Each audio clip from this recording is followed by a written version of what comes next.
Hi guys, मेरा नाम है जतिन अग्रवाल। आप जुड़ चुके हैं the bull of the last street channel के साथ। एंड कल जो मैंने वीडियो बनाई थी उसके अंदर मैंने आप लोगों से पूछा था कि मैंने एक ऑटो एंसिलरी स्टॉक बाय किया है, तो गेस करोगे कौन सा होगा। तो मुझे कई सारे कमेंट्स आए उसके अंदर एंड फाइनली ये कमेंट आया जो सही था। And the stocks name is Mahindra CI auto. अब मैं डिस्क्लेमर दे रहा हूँ, डिस्क्लोजर दे रहा हूँ कि क्लाइंट्स को बाइंग कराई है, मेरे पास खुद भी पोजीशन है। मैं अब आपको समझाऊंगा कि मैंने कंपनी क्यों बाई करी है। राइट, ये कंपनी के अंदर ऐसा क्या है जो मुझे दिख रहा है कि कहीं ना कहीं इसमें एक रिटर्न जनरेट कर सकता है। अब देखो, छोटी मोटी बाइंग यहाँ हमेशा चलती रहती है, बट बीच बीच में कभी ना कभी कोई पोजीशन ऐसी मिलती है जिसके अंदर एक आप हैवी बाइंग कर पाते हैं। तो जैसे कुछ टाइम पहले मे बी ट्यूब इन्वेस्टमेंट हमने ली थी एक बड़ी पोजीशन, उससे पहले शायद शैफलर ली थी बड़ी पोजीशन, उसके बाद अब मैं कहूँगा कुछ टाइम पहले गॉडफ्रे फिलिप्स ली थी जो अभी भी कैरी हो रही है। राइट, और कहीं ना कोई स्टॉक हमें दिखता रहता है उस बड़ी पोजीशन के हिसाब से। तो एक्सिस बैंक की मैंने आप लोगों से ऐसे यहाँ पे बात करी है, तो उस टाइप की पोजीशन मुझे महिंद्रा सीआई ऑटो लगी है और उस हिसाब से बाइंग करी है। इसका स्टॉप लॉस मैं आपको दूंगा। एक डिटेल्ड फंडामेंटल एनालिसिस स्टॉक का हम करेंगे अगले हफ्ते, वो 100% आ रहा है आप लोगों के लिए अगले हफ्ते। कोशिश रहेगी मेरी मंडे ट्यूसडे में ही मैं ला दूंगा आप लोगों के लिए, तो वो भी आएगा, उसमें भी समझेंगे। बट फिर भी एक बार देख लेते हैं टेक्निकल्स पे मुझे क्या दिख रहा है, कहां पे मैं पोजीशन और ऐड करूंगा और किस लेवल के नीचे मैं इसको हटा दूंगा। तो बेसिक समझ लेते हैं थोड़ा कि चार्ट स्ट्रक्चर पे मुझे ऐसे क्या दिखा है। ऑटो एंसिलरी कंपनी है सीआई ऑटो करके, जो ग्रुप है बड़ा स्पेन का, उसकी सब्सिडरी है ये। एंड महिंद्रा का इसमें 10% से कम का स्टेक है। महिंद्रा इसमें अपना स्टेक मेरे ख्याल से एग्जिट करना चाह रही है, जो मैंने पढ़ी है न्यूज़ वगैरह उसके हिसाब से, बट उस पर अभी कोई सॉलिड इन्फॉर्मेशन उस हिसाब से नहीं है। कोई कहते हैं ना कि हाँ पक्का हो चुका है और उसको एग्जीक्यूट कर रहे हैं, वो नहीं है। एंड कंपनी का फोकस है इंडिया के ऊपर अच्छे से, उसमें आगे बढ़ना चाह रहे हैं, काम करना चाह रहे हैं, तो वहाँ कोई दिक्कत नहीं है।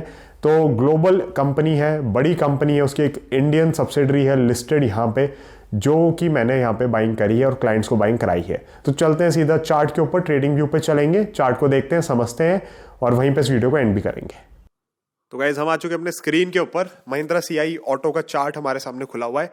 मैं आपको दिखा देता हूँ कि मुझे चार्ट वाइज क्या इंटरेस्टिंग लग रहा है। फंडामेंटल एनालिसिस ढंग से हम करेंगे ये अगले हफ्ते, तो तब डिस्कस कर लेंगे। तो अगर मैं इसको आपको वीकली पे ले जाऊं या मंथली लेवल्स पे ले जाऊं एक तरीके से, तो आप देखोगे कि ये एक रेजिस्टेंस है यहाँ पे जिस पे आके टकरा गया है। बट उससे पहले अगर आप देखोगे यहाँ पे, तो आपको एक sort of inverted head and shoulder दिखेगा। इट्स नॉट वेरी क्लीन, तो इसलिए मैं कह रहा हूँ सॉर्ट ऑफ। बट आप देखोगे कि इस लेवल के ऊपर कहीं ना कहीं 280 रुपए, 283 रुपीज के ऊपर कहीं ना कहीं एक ब्रेकआउट है इस चार्ट के अंदर, एक मोमेंटम अच्छा है। राइट, एंड इसने ब्रेकआउट दिया था, ऊपर टकराया कहीं, फिर वापस आया, रीटेस्ट किया, फिर चला है। तो मेरे लिए बहुत इजी हो जाता है इसके अंदर एक स्टॉप लॉस लेना और इस पोजीशन को आगे ऐड ऑन करना। अब मैं ऐड ऑन कब करूंगा, तो ऐड ऑन तभी करेंगे जब ये नेक्स्ट ब्रेकआउट दे देगा। फॉर एग्जांपल नेक्स्ट ब्रेकआउट नहीं देता, तो मेरा ये रहा सपोर्ट का लेवल 327 325 रुपए, यहाँ पे मैं इसको एग्जिट कर दूंगा। राइट, तो अब हमारी बाइंग मोस्टली जोन में हो चुकी है। इस ब्रेकआउट के बाद भी बाई किया है और अब इस ब्रेकआउट के बाद भी बाई करेंगे। तो सिंपल सी बात यह है कि अगर मेरे को लग रहा है पोजीशन बड़ी हो सकती है, बड़ी करनी चाहिए, या फिर ये कि बड़ा रिटर्न दे सकता है। क्यों दे सकता है बड़ा रिटर्न, तो इसलिए दे सकता है क्योंकि बहुत लंबे समय के ब्रेकआउट्स है। ये अगर काट देगा इस लेवल को तो लाइफ टाइम हाई पे है ये इस समय। मंथली कैंडल आप देखते हो तो आपको कैंडल भी ठीक लगने लगती है। तो अगर ऐसा कुछ होता है इसके अंदर, तो मेरे ख्याल से यहाँ पे आपको ये स्टॉक बहुत अच्छे रिटर्न्स देते हुए दिख सकता है। बहुत अच्छे रिटर्न्स से क्या मतलब हो सकता है, तो देखो एंटिसिपेशन तो यही होगी कि 30-40% तो ढंग से दे जाए साल भर में यहां से भी। बट अगर उससे ज्यादा भी दे दे तो हैरानी की बात नहीं होगी।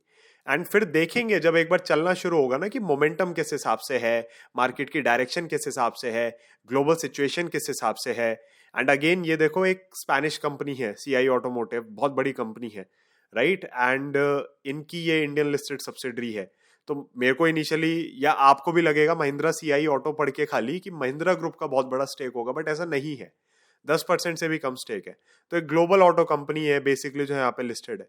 तो कहीं ना कहीं चीजें हो जाती हैं देखने की थोड़ी, कि अगर ग्लोबली रिसेशन का फियर और बनता है, या यूरोप वगैरह अच्छे से परफॉर्म नहीं करते तो क्या होगा। But this business is focused a lot on India. तो कहीं ना कहीं मुझे लगता है कि ये जो बिजनेस है, ये जो कंपनी है, ये जो इनकी सब्सिडरी यहाँ पे लिस्टेड है, ये अच्छा परफॉर्म कर सकती है। और चार्ट मुझसे कह रहा है कि इसको अच्छा परफॉर्म करना चाहिए। तो मेरा स्टॉप लॉस इसके अंदर ये रहा। अगेन डिटेल्ड फंडामेंटल एनालिसिस आएगा नेक्स्ट वीक। ये लेवल जो एक बार ब्रेक होगा तो आप 385 मान लो, 382.6 आ रहा है, 385 मान लो एक बार। ज्यादा आपको सेफ होना है 390 मान लो, साइकोलॉजिकल लेवल लेना है 400 रुपए ले लो। जब शेयर्स को ज्यादा चलना होता है ना तो 10-20 रुपए ऊपर नीचे से कुछ खास फर्क पड़ेगा नहीं, राइट। तो अगर ये इस लेवल को ब्रेक कर देता है एक बार और चलने लगता है तो मेरे ख्याल से इसके अंदर मोमेंटम अच्छा बनना चाहिए आगे आने वाले 1 से 2 साल के लिए। और हो भी सकता है देखो कि बहुत जल्दी रन अप आ जाए, जल्दी रन अप आएगा तो हो सकता है कि 3-4 महीने चल के अगर अच्छा चल जाता है 40% या कुछ दे जाए तो हो सकता है कि फिर कंसोलिडेट करने लगे। तो देखेंगे उस हिसाब से, जैसा भी रहेगी सिचुएशन तब की तब देखेंगे। बट द थिंग इज कि मेरे को ओवरऑल लग रहा है इसके अंदर स्टॉक में दम, एंड मुझे लगता है कि आप लोगों को इस पर रखनी चाहिए एक नजर। Again guys, disclaimer disclosure, we already have done our buying, increase करेंगे बाइंग इस लेवल के ऊपर, बट अभी के लिए बाइंग कर चुके अच्छी खासी, एंड एक सॉलिड एलोकेशन सभी के पोर्टफोलियोज में इसको दी गई है। So Mahindra CI auto is that stock. Detail fundamental analysis आएगा अगले हफ्ते जिसमें आपके सारे क्वेश्चंस आंसर हो जाएंगे, एंड मेरी पूरी कोशिश है कि मल्टीपल स्टॉक एनालिसिस वीडियोस हम जल्दी जल्दी थोड़ी यहाँ पे कवर करें ताकि कुछ बिजनेसेस जो मुझे अच्छे लग रहे हैं वो हम डिस्कस कर सकें। तो अगर आप भी चाहते हैं कि कोई बिजनेस मैं कवर करूं तो कमेंट्स में मुझे नीचे आप बता दें, कमेंट सेक्शन में। I will be happy to try my level best to do a stock analysis on that business itself. So guys, that is it for this video. Thank you so much for watching. Thank you so much for staying connected. I'll see you in the next one. Bye bye. Jai Hind.